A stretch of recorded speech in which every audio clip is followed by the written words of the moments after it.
Merci beaucoup. C'est avec un grand plaisir que je vais présenter aujourd'hui un thème sur la pré-polyarthrite rhumatoïde. Et je commence par dire que la synovite, c'est la principale manifestation de la polyarthrite rhumatoïde et elle reste au cœur des critères de classification de la maladie. En fait, dans l'ensemble, la polyarthrite rhumatoïde est responsable de morbidité, de mortalité accrue et de coûts financiers qui sont élevés. Il y a eu plusieurs avancées et l'une des plus grandes avancées, c'est l'identification précoce de la maladie. C'est une fenêtre d'opportunité pour contrôler la maladie avant des lésions tissulaires qui sont irréversibles. Mais ce qui est dommage, c'est que les approches actuelles du diagnostic et de l'initiation du traitement de la polyarthrite rhumatoïde dépendent encore largement de la présence de synovites cliniquement apparentes. Et cependant, il y a plusieurs études qui ont établi qu'il existe une période de développement pré-polyarthrite rhumatoïde qui peut être caractérisée par la détection de biomarqueurs qui sont liés à la polyarthrite rhumatoïde, y compris des anticorps qui surviennent, qui sont retrouvés des années avant la première apparition de la synovite. Et donc aujourd'hui, nous allons discuter de l'histoire naturelle de la polyarthrite rhumatoïde, de la possibilité émergente d'un diagnostic précoce, de l'auto-immunité qui est liée à la polyarthrite rhumatoïde, suivie d'une intervention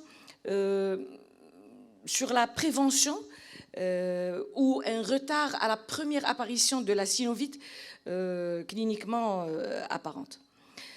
Et donc, pour le parcours des soins, chez une personne qui présente des symptômes articulaires, elle va être évaluée par un professionnel de la santé qui va identifier la synovite, demander des tests supplémentaires pour diagnostiquer la polyarthrite rhumatoïde et débuter un traitement. Et selon les recommandations, on va débuter un 10 mars.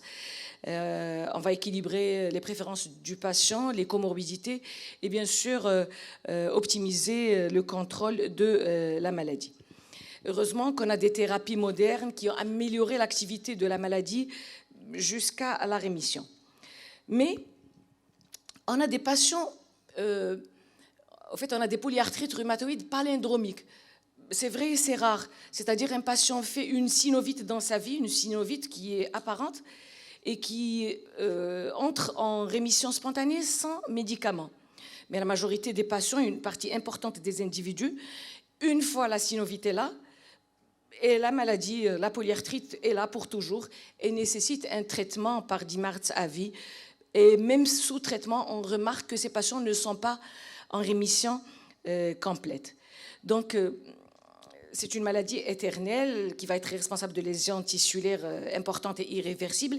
Et donc, de là vient l'idée de l'état de pré-polyarthrite rhumatoïde qui est une fenêtre d'opportunité précoce et meilleure pour une prise en charge et aussi la prévention de la polyarthrite rhumatoïde articulaire. Donc, il faut saisir cette opportunité pour ne pas arriver à ce stade de lésion tissulaire irréversible. Et on définit cette pré-polyarthrite rhumatoïde comme la présence d'auto-anticorps qui sont liés à la polyarthrite rhumatoïde en l'absence et avant l'apparition de synovite cliniquement apparente, avec une augmentation au fil du temps du nombre et de type d'ACPA, une augmentation d'autres auto-anticorps, une inflammation systémique et un changement de glycosylation des auto-anticorps et des changements dans les phénotypes cellulaires. En fait, il y a un problème dans cette terminologie de pré-polyarthrite rhumatoïde. Et il y a des termes qui sont couramment utilisés pour décrire les phases qui précèdent le développement de la polyarthrite rhumatoïde. Tantôt on parle de pré-polyarthrite rhumatoïde ou de polyarthrite rhumatoïde préclinique, d'arthralgie inflammatoire, d'arthralgie avec des auto-anticorps qui sont positifs, une arthrite indifférenciée. Et un groupe d'études EULAR a constaté pour les personnes à risque de polyarthrite rhumatoïde, le terme de pré-PR n'est pas très adapté parce que ces personnes risquent de ne jamais développer une polyarthrite rhumatoïde, même si ils ont des facteurs de risque élevés de maladies futures. Et donc, le LAR a défini en 2012 les phases de développement de la polyarthrite rhumatoïde. On parle de phase A, c'est des patients qui ont des facteurs de risque génétiques de polyarthrite rhumatoïde. La phase B, des gens qui ont des facteurs environnementaux de risque, ils sont prédisposés à des facteurs environnementaux de faire un risque de polyarthrite rhumatoïde, une auto-immunité systémique associée à la polyarthrite rhumatoïde, ou des symptômes sans arthrite, ou une arthrite inclassée, ou alors une polyarthrite rhumatoïde. Et là, je vais résumer cette histoire naturelle de cette entité polyarthrite rhumatoïde qui est complexe, qui est hétérogène. Et au fait, ce sont des patients qui sont exposés à des agents environnementaux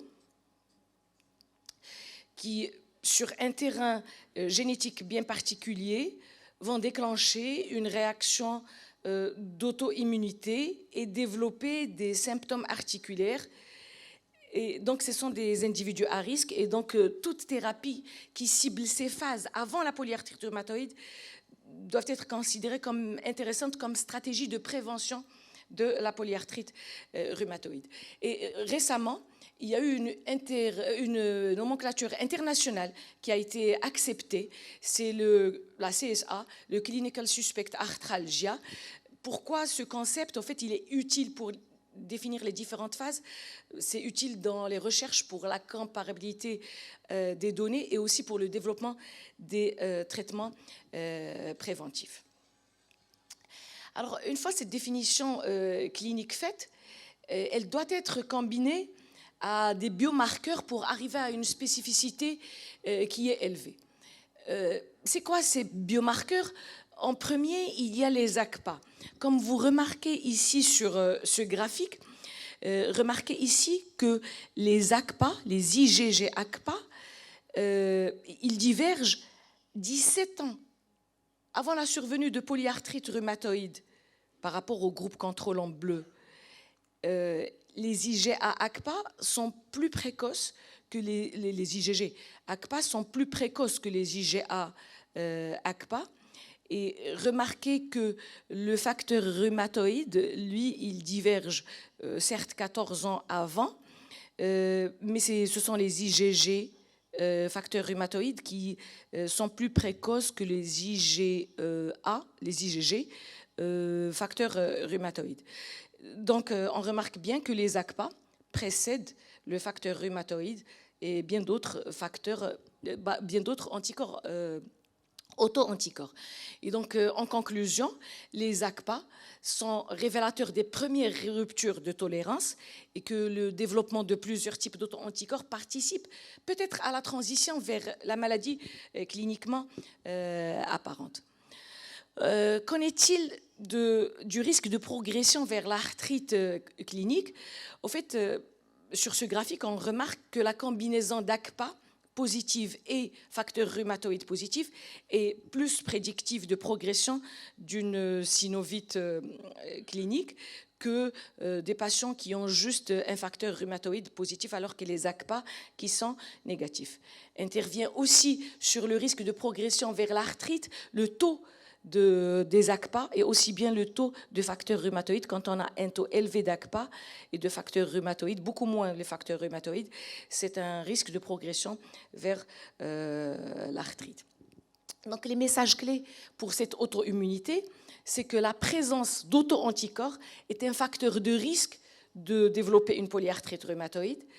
Les ACPA positifs ont une valeur prédictive positive beaucoup plus forte que le facteur rhumatoïde seul, mais la présence d'ACPA et de facteurs rhumatoïdes reste toujours insuffisante pour identifier avec précision une polyarthrite rhumatoïde imminente ACPA positif. J'aimerais parler d'un fait qui est important. au fait, on ne connaît pas bien les principales voies de rupture de cette tolérance et de génération précoce de l'auto-immunité et aussi de la transition vers la polyarthrite rhumatoïde. Nous savons tous que les facteurs de risque de survenue de polyarthrite rhumatoïde, que ce soit génétique, environnementaux et endogènes, ont été bien identifiés chez les patients qui ont une polyarthrite rhumatoïde. Mais est-ce que ces facteurs sont vrais dans l'initiation de l'inflammation avant la synovite? On ne comprend toujours pas ça. Et au fait, certains facteurs de risque ont été associés à un risque futur de polyarthrite rhumatoïde de manière prospective dans la pré-polyarthrite rhumatoïde. En particulier, j'ai envie de parler du tabac, de la fumée du tabac et de l'épitope partagé qui vont jouer un rôle important dans l'augmentation du risque de transition et de positivité des auto-anticorps à la survenue d'une synovite cliniquement apparente. Et pour ce résumé, il y a divers facteurs qui contribuent au stade préclinique. Et au milieu ici de cette figure, vous voyez les différents stades de l'histoire naturelle de la polyarthrite rhumatoïde et les facteurs de risque de polyarthrite rhumatoïde, épidémiologique, génétique, l'auto-immunité. Au fait, l'étude de ces facteurs va aider à comprendre les moteurs causaux de la maladie préclinique. Un fait important, c'est que cette auto-immunité peut être générée en dehors de l'articulation, au niveau de la muqueuse dentale, au niveau intestinal, au niveau du poumon et au niveau du microbiote. On y reviendra. Et en 2016, le LAR a défini les patients à risque qui vont faire une polyarthrite rhumatoïde. Au fait, dans l'histoire clinique, ce sont des patients qui ont des arthralgies récentes, moins d'une année. Ces arthralgies sont situées au niveau des métacarpophalangiennes avec une raideur matinale, une histoire familiale, un parent qui a de premier degré qui a une polyarthrite rhumatoïde, et l'examen physique, une difficulté à faire le point, un squeeze test qui est positif. Et ces paramètres ont d'autant plus de spécificité quand on a plus de nombre de paramètres. Quand on a plus de 7 paramètres, la spécificité elle est presque de 7%. Qu'en est-il de l'imagerie au cours de cette pré-polyarthrite rhumatoïde? Au fait, l'échographie et l'IRM peuvent identifier avant l'examen clinique la synovite et aussi des processus inflammatoires tels que la ténosynovite. Et je crois que récemment, on parle de ligaments aussi au cours de la polyarthrite rhumatoïde. Peut-être que le professeur Goudin nous expliquera plus tard. Et un fait intéressant, c'est que la polyarthrite, dans la pré-PR, la ténosynovite est la première structure articulaire impliquée dans l'inflammation. Et sur cette cohorte, on ne voit pas bien cette image, mais au fait, l'inspection visuelle, moi j'ai envie juste que vous voyez ce qui est orange. Moi non plus, je ne vois pas. Ce qui est orange, c'est les patients qui vont faire la polyarthrite rhumatoïde. Et l'inspection visuelle suggère que la combinaison d'inflammation du poignet et des métatarsophallangines est prédictive du développement de l'arthrite. Et puis, toutes les combinaisons avec une péritendinite des métacarpes, l'extenseur du métacarpe, est aussi prédictive de développement d'arthrite. Et sur cette image, je vous montre en coupe axiale et en coupe longitudinale la ténosynovite ici d'un fléchisseur du doigt, c'est ça. Et ici avec un Doppler positif, et là c'est une synovite au niveau de l'interphalangienne proximale. J'ai emprunté des images de ce joli papier pour montrer les phases, l'échographie en cas de pré-PR. En fait, là, c'est un patient qui a 40 ans, qui est suivi pour une arthrite indifférenciée. On voit bien ici une hypertrophie synoviale avec un Doppler positif. Là, c'est une radiographie d'un homme de 45 ans, ACPA positif, chez qui on voit une toute petite érosion à la radiographie et sur l'échographie. Dans les deux axes, on voit une érosion qui est confirmée. Pour l'IRM, là, c'est une femme de 37 ans qui a des ACPA positifs. On a fait une radiographie, un T1 et un T2 avec gadolinium, et on voit bien une synovite au niveau de la deuxième métacarpe, de l'IPP aussi. On voit une synovite au niveau du poignet, on voit une ténosynovite au niveau de l'abducteur du pouce et un petit œdème osseux au niveau de la tête ulnaire. Et donc, pour se résumer, les individus à haut risque sont les sont des patients qui ont des facteurs de risque génétiques, démographiques, environnementaux et aussi des antécédents familiaux, qui ont des symptômes articulaires avec des auto-anticorps sériques.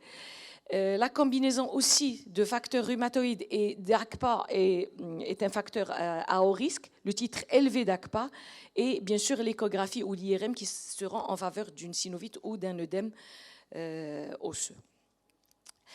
Alors, qu'en est-il de la prévention ou du retard de la première apparition d'une maladie articulaire cliniquement apparente dans la polyarthrite rhumatoïde?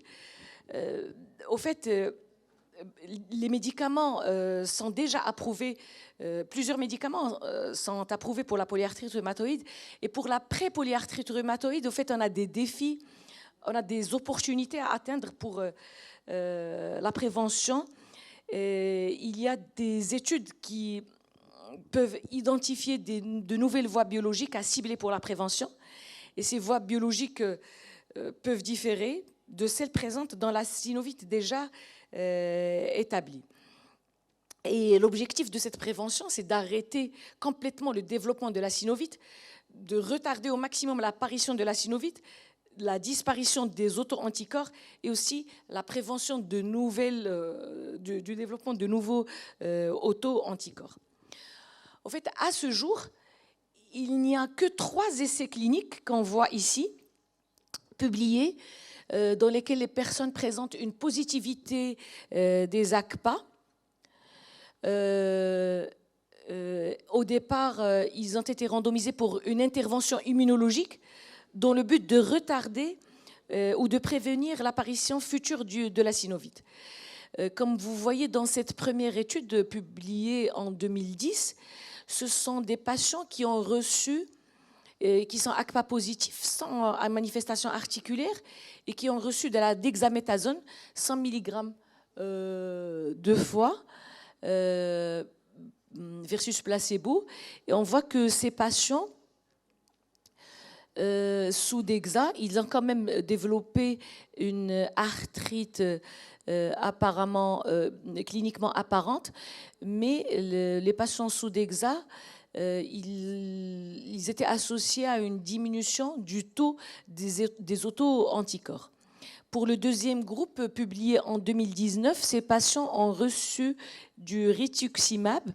Ils ont quand même développé une synovite, mais les patients sous rituximab étaient associés à une diminution du délai d'apparition de l'arthrite, moins de 12 mois par rapport aux autres patients.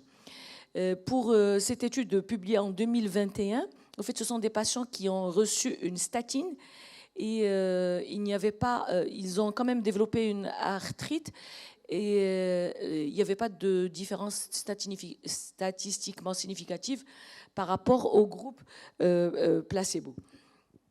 Cette étude, c'est une étude en cours de publication, c'est un abstract publié dans l'ACR. Ce sont des résultats préliminaires d'une étude faite sur 100 personnes qui sont ACPA positifs et ils avaient des signes d'inflammation à l'IRM.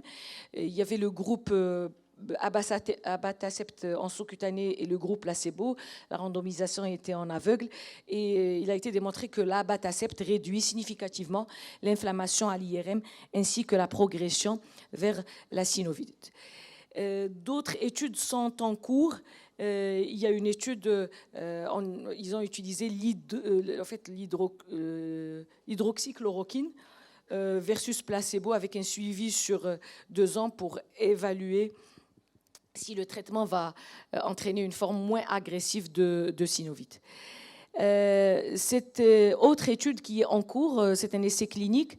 Ce sont des patients qui ont des arthralgies sans synovite, mais il y avait une synovite au niveau de l'IRM et leur objectif était de traiter tôt. Ce sont des patients sous glucocorticoïdes. Ils ont été mis sous glucocorticoïdes de méthotrexate. On n'a pas encore les résultats.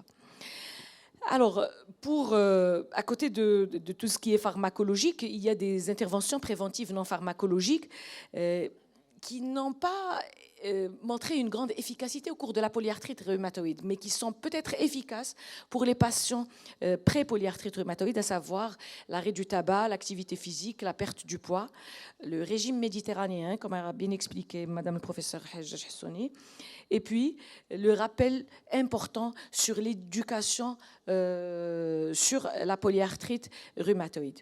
Un point important, c'est que on a des patients avec auto-anticorps qui n'ont aucun signe articulaire, mais ni à l'examen physique, ni à l'imagerie, ni à la biopsie synoviale. Et leur auto-immunité est alors générée en dehors de l'articulation, par exemple, comme j'ai dit, au niveau du poumon, du parodonte, de l'intestin, et lié aussi au microbiote. Il peut s'avérer utile de cibler ces sites non articulaires pour la prévention de la polyarthrite rhumatoïde, par exemple agir sur le processus muqueux, y compris les microbes potentiels. J'ai envie juste de rappeler qu'il y a des symptômes non articulaires qui peuvent être présents avant la synovite, la fatigue, la maladie pulmonaire, la maladie cardiovasculaire, et comme vous remarquez sur ce graphique, la dépression qui survient chez des patients en pré-polyarthrite rhumatoïde. Pour la maladie parodontale, c'est possible que ça soit un facteur de risque pour la PR future, mais il n'est pas clair à ce jour que la prise en compte de ce problème comme facteur préventif spécial pour la polyarthrite rhumatoïde, il est recommandé d'avoir une bonne santé dentaire en général, mais pas spécialement de traiter particulièrement la maladie parodontale. Aussi, j'aimerais mettre le point sur la durée du parcours. Au fait, la durée du parcours d'une personne qui développe une synovite pour recevoir finalement un diagnostic de polyarthrite rhumatoïde et commencer un traitement par 10 mars, il dépend de nombreux facteurs. D'abord la biologie de la maladie et aussi la conscience personnelle. Est-ce que ce patient va aller consulter et accéder aux soins de la santé? Et là, on remarque le retard universel dans le diagnostic et dans le traitement. Remarquez, 8 mois, 9 mois, 14 mois, 16 mois. Tous ces facteurs sont susceptibles d'avoir un impact négatif. Et pour conclure cette partie, au fait, même si la prévention complète de la synovite future est encore longue, l'un des avantages de la prévention est d'identifier précocement les personnes à risque et de faciliter un diagnostic et une intervention précoce. Comme a dit un ingénieur tunisien connu, Amor Abbassi, que la prévention est une forme de guérison. Et donc, je finis par ces messages clés. Il faut savoir poser un diagnostic d'auto-immunité lié à la polyarthrite rhumatoïde plutôt que d'utiliser la synovite comme une norme de diagnostic. Les ACPA positifs sont un risque, dans 3 à 5 ans, ils ont un risque de 20 à 60%. Et actuellement, il n'y a aucun traitement qui est prouvé pour la prévention de la polyarthrite rhumatoïde. Et dans la pratique clinique, il faut savoir éduquer nos patients sur les symptômes du développement de la polyarthrite rhumatoïde, sachant que ça leur fait un peu peur, que le suivi avec un rhumatologue pour un examen clinique précis est important, mais on ne connaît pas la durée de ce suivi. Est-ce qu'on le voit tous les ans, tous les 6 mois, tous les 3 mois? Il y a des facteurs protecteurs, à savoir l'arrêt du tabac, la perte du poids corporel, l'exercice physique régulier, un régime méditerranéen, et il n'y a pas de données sur la santé parentale et le risque de polyarthrite rhumatoïde. Et pour conclure, il y a eu un grand progrès dans la compréhension du développement de la polyarthrite rhumatoïde. Il y a plusieurs essais cliniques qui sont en cours pour la prévention et dans un proche avenir, ces interventions préventives vont aider dans la prise en charge de la polyarthrite rhumatoïde. Je vous remercie.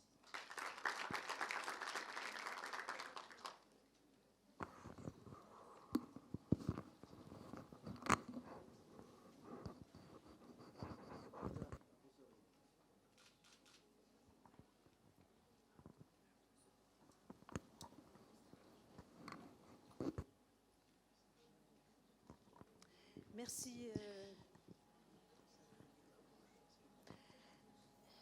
Merci, chère amie Myriam, pour cette brillante intervention sur un sujet qui est à la fois passionnant et pertinent. Alors, la parole est à la salle s'il y a d'éventuelles questions. Professeur Bahiri. Bravo Myriam pour ton excellent exposé sur un thème extrêmement intéressant. Finalement, la plupart des interventions que tu nous as proposées dans la littérature et qui sont globalement négatives, est-ce que ce n'est pas du fait qu'ils traitent déjà une polyarthrite rhumatoïde? Parce que des malades qui sont déjà au stade d'arthralgie, dans la majorité des essais, peut-être qu'ils sont déjà à une phase où les traitements visant la cascade inflammatoire ne sont pas pertinents. Et qu'à des stades les premiers stades immunologiques de la maladie, avant l'apparition des arthralgies ou des petits rhumatismes intermittents, etc., devraient avoir des cibles totalement différentes. Et là, ce n'est pas vraiment étudié.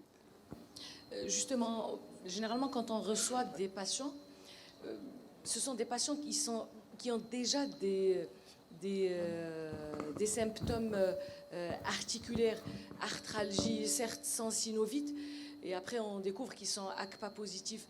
Donc c'est très difficile de faire des études chez des patients qui sont ACPA positifs seulement, sans manifestation articulaire. C'est pour ça peut-être qu'on a des études qui sont négatives. Professeur Gaudin. Merci, je m'associe à Rachid pour vous féliciter pour la présentation, c'était très bien. Juste un commentaire sur ce que vous m'avez demandé. Il y a des éléments quand même qui sont connus pour être associés au risque de survenue d'une polyarthrite rhumatoïde chez les patients qui n'ont pas d'arthrite clinique. C'est l'existence des ténosynovites, des extenseurs ulnaires du carpe. Ça, depuis une dizaine d'années, on sait maintenant que ces patients-là vont faire des PR quand ils ont une inflammation à ce niveau-là. Et puis plus récemment, à l'ACR, il a été présenté un travail très intéressant sur l'existence des bursites intercapitométatarsiennes qui sont associés au risque de survenue de PR chez les patients ACPA+, seulement, pas ceux qui sont ACPA-. Donc c'est quand même assez intéressant, dès qu'on a des ACPA+, de regarder au niveau des pieds s'il y a des bursites, parce que c'est un élément important, fréquent et associé à la survenue de PR. Professeur Eleni. Merci Myriam, excellente présentation. Je reviens toujours au cas limite, c'est-à-dire comme tu as dit, le patient, quand il vient, ça veut dire qu'il a mal. Donc il ne vient pas juste pour nous dire bonjour.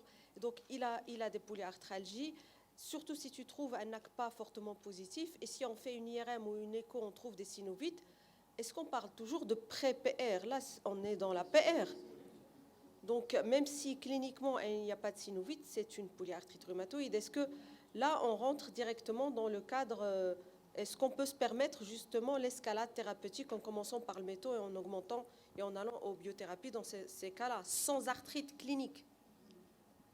Au fait, ce sont des patients J'ai envie de parler d'un point, ce sont les patients, par exemple, qui a un parent de premier degré, et ce parent, il est polyarthrite rhumatoïde, et en fait, il est demandeur, il dit, ma mère, elle est polyarthrite rhumatoïde, est-ce que moi aussi j'ai une polyarthrite rhumatoïde?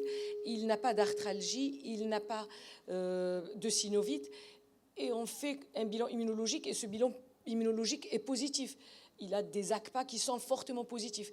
Est-ce qu'il faut traiter ce patient? Au jour d'aujourd'hui, on ne peut pas répondre. Non, mais... Professeur Hassani, peut-être. Merci Myriam pour ta brillante présentation. Je peux dire que ACPA positif asymptomatique, on ne traite pas avec les protocoles thérapeutiques disponibles. Alors en fait, je voulais te poser une question dans le même sens, puisque tu as insisté sur le diagnostic immunologique. Est-ce que tu penses que dans l'avenir, les ACPA vont faire partie des bilans de santé, on va dire, oui, de check-up systématique, et comme ça, on pourrait éventuellement être situé dans la vraie pré-paire, parce que dès lors qu'il y a un symptôme articulaire avec ACPA positif, on est dans la polyarthrite débutante, on est très précoce. En fait, pour que les ACPA fassent partie d'un bilan de routine chez patients tout venant, je vais dire encore une fois, est-ce que ça va servir? Est-ce qu'on va traiter ces patients qui sont ACPA positifs sans aucune symptomatologie? Donc, Professeur Reda veut peut-être rajouter un commentaire. Alors, professeur Hajjaj Hassouni. Oui, merci beaucoup Myriam pour cette très belle présentation. Je crois qu'elle nous pose la question de l'apparition des ACPA, essentiellement, si on réfléchit en termes d'économie de santé et en termes national. Et elle nous invite à réfléchir sur les phénomènes de citrullination. Et la question qu'on se pose, puisqu'effectivement, dans les pré-polyarthrites ou dans les pré-symptômes, dans les pré-étapes, parce que c'est très difficile aujourd'hui d'avoir une terminologie définitive, est-ce qu'il ne faut pas donner du poids à la prévention? Est-ce qu'aujourd'hui, on peut parler de prévention primaire, secondaire, tertiaire, comme on le fait dans d'autres maladies? On ne le fait pas encore dans la polyarthrite, mais il faudrait peut-être le faire. Et dans la prévention primaire, il y a le problème du tabac, auquel on s'attaque évidemment, il y a le problème pulmonaire, le problème intestinal, le microbiote, et il y a la santé dentaire. Et la santé bucco-dentaire me semble être un point très important. J'accompagne actuellement une faculté de médecine dentaire à l'UIR, et j'ai beaucoup appris sur la pathologie dentaire, notamment l'indice CAO, qui est l'indice de caries, de dents cariées, de dents absentes et de dents obtues, et c'est une véritable catastrophe au Maroc. Il y a eu aussi beaucoup de travaux publiés dans des revues de très grande qualité par une de nos collègues médecins dentistes à Rabat, qui est Kulthum Nibi, vous la connaissez peut-être, qui a beaucoup travaillé sur les parodontopathies et notamment sur la présence non seulement du porphyroménage gingivalis, mais de ce fameux AAA qui est un nom très compliqué, l'actinomycète quelque chose, hein, le nom est très compliqué, mais c'est AAA, avec des données marocaines qui sont tout à fait intéressantes et qui montrent l'agressivité des parodontopathies. Et je crois qu'en termes de santé dentaire, on n'accorde pas suffisamment d'importance à la santé dentaire dans nos pathologies, et peut-être travailler beaucoup plus en termes d'économie de santé, puisqu'on ne peut pas commencer les traitements, au moins renforcer la prévention, et peut-être beaucoup plus chez nous parler de prévention et d'accorder un poids beaucoup plus important à la prévention. En tout cas, merci beaucoup. Professeur Nirmen. Alors, merci Myriam pour ta présentation. Alors, question commentaire en fait, entre la polyarthrite rhumatoïde avérée et la pré-polyarthrite rhumatoïde, la ligne de démarcation, c'est la mise en évidence de la synovite, en fait de la synovite clinique. Et ne serait-ce qu'une seule synovite. C'est ça le mode d'entrée vers la maladie. Alors maintenant, il y a un débat déjà... un débat sur le diagnostic par le médecin et surtout par le médecin généraliste, la mise en évidence de la synovite. Et je reviens à ce qu'a dit Fdoul El-Lali, les patientes qui ont des polyarthralgies, qui n'ont pas encore de synovite, que signifie ils n'ont pas de synovite? Est-ce qu'on est suffisamment pertinent à l'examen clinique pour les détecter? Est-ce que le fait de mettre une sonde et que je découvre la synovite, on passe de la pré-polyarthrite rhumatoïde à la polyarthrite rhumatoïde finalement? Parce qu'en fait, dans les critères EULAR, le mode d'entrée vers ces critères, c'est il faut qu'il y ait une synovite clinique. Et donc finalement, peut-être, c'est qu'une vision d'esprit de parler à un certain moment des patients qui ont des polyarthralgies inflammatoires, le fait qu'il n'y ait pas de synovite alors qu'il en ait une en fait à l'échographie. Ce n'est pas ce que sont pensés les échographistes.